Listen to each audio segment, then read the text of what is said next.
County, San Diego County, and the coastal waters from San Mateo Point to the Mexican border and out 60 nautical miles, including San Clemente Islands.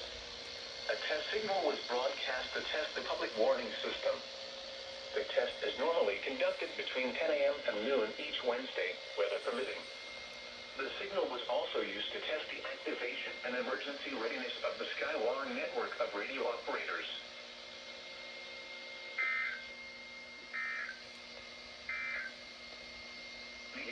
Southwestern California. All right.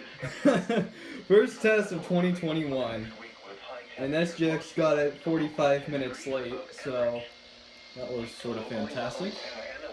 And this didn't activate. And through the passes Saturday and Sunday with peak gusts of 30 to 40 miles per hour. Yeah.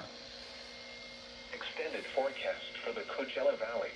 Gosh darn it, when will these weather radios actually go off? Because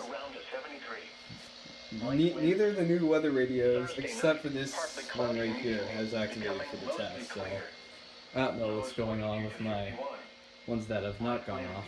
But anyway, that's the test for January 6th, 2021. I hope you enjoyed. That's it.